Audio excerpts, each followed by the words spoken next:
এরা মুক্তিযুদ্ধ মঞ্চের নামে ছাত্রলীগের বি টিম, এই টিম, সেই টিম তৈরি করে আমাদের গণতন্ত্রকামী যারা তাদের উপরে হামলা করতে করে না কথা বলেন না কেন? করে না? করার পরে ব্যাখ্যা দিত যে এই বিষয়ে আসলে আমরা কিছু জানি না, এটা তো সংক্ষুব্ধ ছাত্র জনতা মুক্তিযুদ্ধ মঞ্চের ব্যানারে করছে।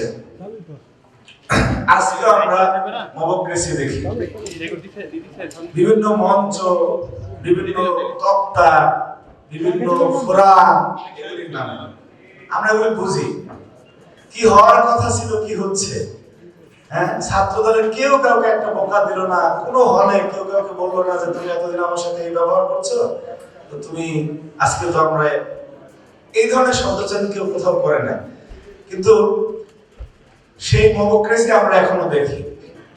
আমাদের শব্দচয়নে আমরা এমন কিছু বোঝাতে চাই না যে আমরা ক্ষমতাসীন ছাত্র সংগঠন। আমরা যে দলটা করি সেই দলের মূল দল দেশের দায়িত্ব পরিচালনায় আসছে।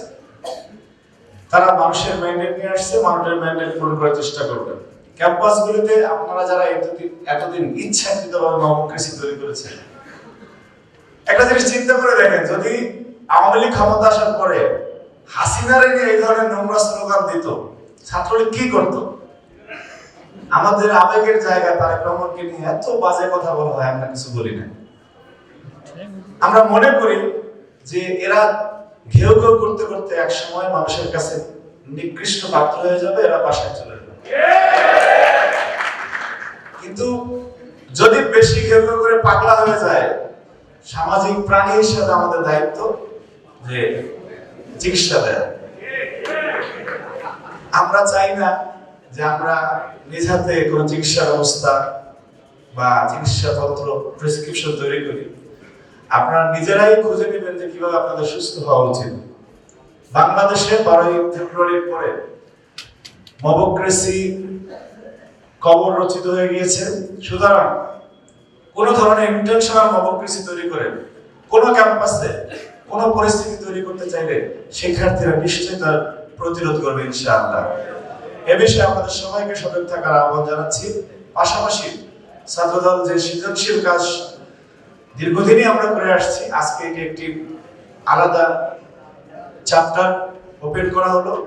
আপনাদের কাছে অনুরোধ থাকবে যে ত্রৈমাসিক পত্রিকার মধ্যে যে লেখাগুলো সেগুলো আপনারা অবশ্যই পড়বেন এবং সামনের প্রকাশনায় আপনারা যাতে নিজেরা অংশগ্রহণ করতে পারেন। অনেকেই করেছেন, এবার কিছু সিলেক্টিভ লেখা এখানে নেওয়া হয়েছে। সামনের যেটি প্রকাশ হবে সেখানে আপনারা অবশ্যই অংশগ্রহণ করবেন এবং প্রত্যেকটা ক্ষেত্রে সংগঠনকে এগিয়ে নিয়ে যাওয়ার জন্য যে আপনার ইতিবাচক চিন্তা সেই বিষয়গুলো নিয়ে সহায়তা করবেন। এবং আমরা প্রমাণ করতে চাই যে বাংলাদেশে যে জাতীয়তাবাদী দল বিএনপি যে ইতিবাচক রাজনীতির সূচনা করেছে, পরমত সহিষ্ণুতা, সমালোচনা নেয়ার মতো যে মানসিকতা সেটা আমাদের মধ্যে রয়েছে এবং সেভাবে আমরা এগিয়ে যাব। এবং ক্যাম্পাসগুলিতে শিক্ষার্থীদের আজকে আমি দৃঢ়ভাবে বিশ্বাস করি যে শিক্ষার্থীরা আজকে স্পষ্ট হয়ে গিয়েছে যে না, কারা সাম্যের রাজনীতি করে, কারা সৃজনশীলতার রাজনীতি করে, ইতিবাচকতার রাজনীতি করে। কারণ এমন বাংলাদেশের ইতিহাসে কেউ কখনো দেখে নাই যে একটা সরকার পরিবর্তনের পরে বাংলাদেশের কোথাও ওই সংগঠনের কোন ব্যক্তি কারো উপর কোন আঘাত করেছে, কারো কেউ প্রতিশোধ নেওয়ার চেষ্টা করেছে। আমরা কেউ কোথাও এরকম কিছু করে নাই। সুতরাং আমরা এই সংগঠন করে গর্ববোধ করি, আমরা শহীদ জিয়ার আদর্শের কর্মী হিসেবে গর্ববোধ করি, তারেক রহমান এবং খালেদা জিয়ার কর্মী হিসেবে গর্ববোধ করি।